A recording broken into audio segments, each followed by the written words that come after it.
everyone, and welcome back to my channel. This is just a brief video, don't have much time. So what do I want to talk about today? Well, trying to get my head in order here. Yes, so a couple of things I want to talk about of a political nature. What is scaring me right now is how close society, British society, is getting to fascism, and I don't say that lightly. I am quite careful about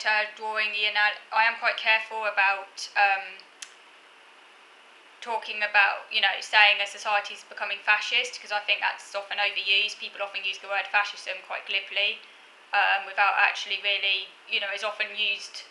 People often use the F word quite glibly, like just a sort of throwaway thing. But I do genuinely believe and genuinely think that British society is increasingly becoming fascist. It's very scary. The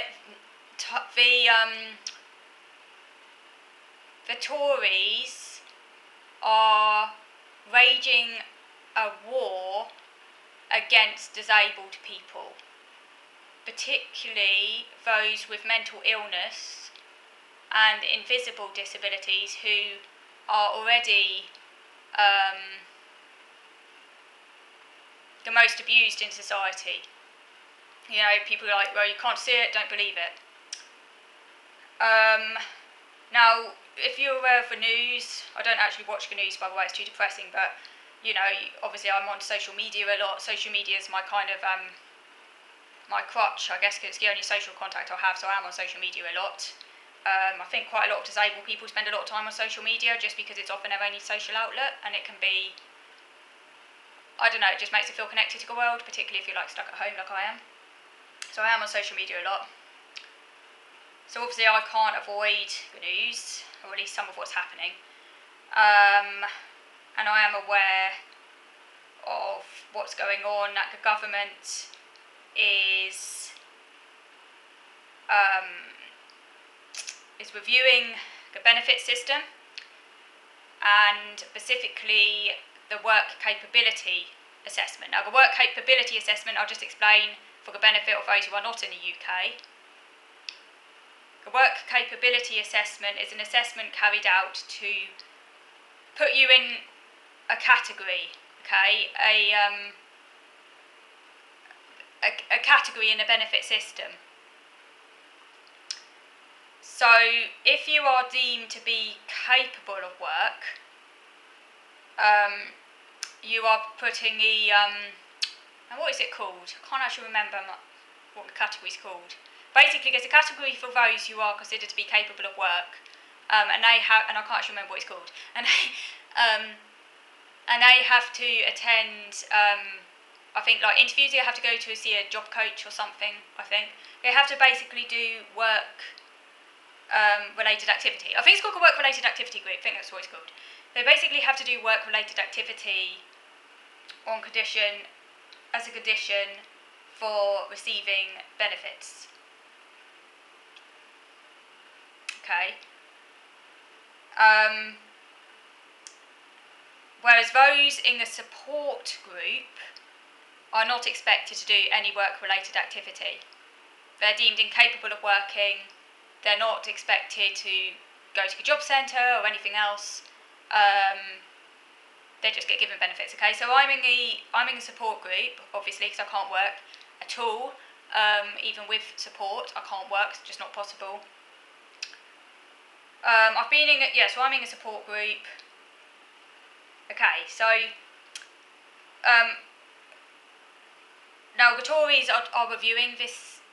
The Tory government is reviewing this system, and I think they're specifically looking at the support group and what type of people are eligible to be in the support group. So they're So in other words, they're particularly looking at certain groups of people, and it seems to be that they're really honing in on people with mental health problems, or chronic mental health problems. I think they gave an example of someone who has severe anxiety and struggles to go to unfamiliar places, and according to the Tories and their review, they're now saying that this type of person might be able to work if they're given, like, say, a job coach or something, or support or something, that they might be able to work from home or something, like with flexible arrangements or something like that, who would previously be deemed not to have been able to work. So that's kind of the thing that's going on.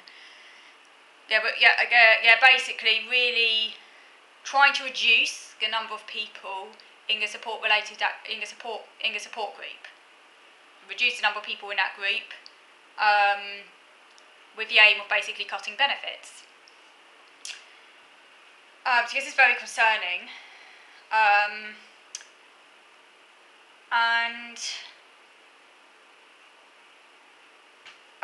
What was I trying to say? Yeah, I think these measures are meant to come in place in 2025. I'm hoping that the Tories are going to get booted out before they can do this, because there is an election next year. I mean, it's critical they get booted out. Just get the Tories out. Do whatever it takes, okay? Need to get the Tories out. Yes, Labour is not perfect. Yes, Labour is quite right-wing these days. But the first priority is to get the Tories out. And then we can assess the situation. Disabled people like me, we cannot afford to allow the Tories to stay in power. This is a life and death situation, quite frankly. Like I say, I'm not expecting Labour to be particularly great when it comes to welfare either. At the moment, they're pretty right-wing, but there's right-wing and then there's right-wing, isn't there? And the Tories are so right-wing, it is bordering on fascism. Okay. I mean, really right-wing, you know. And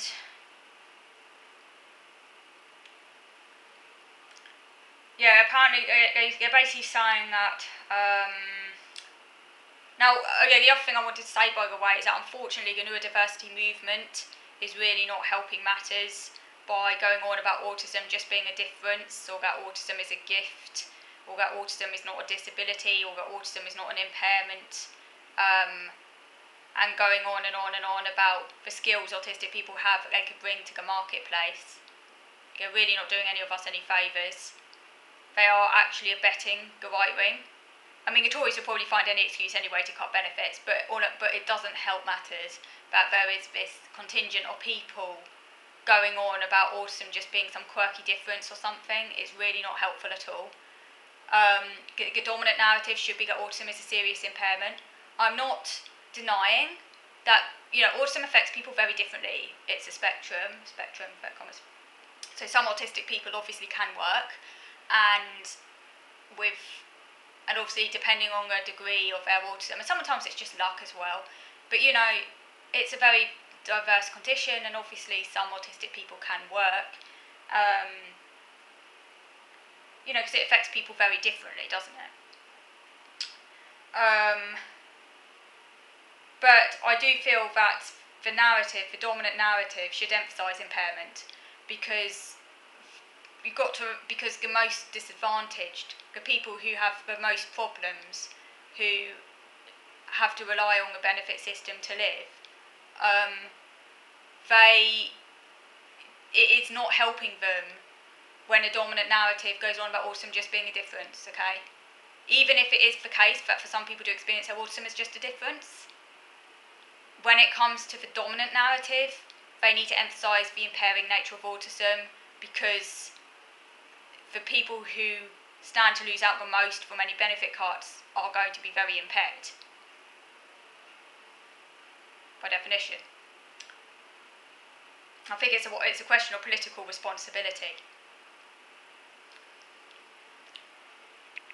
We do not live in a society where it doesn't matter what narrative is the ascendant one. It does matter.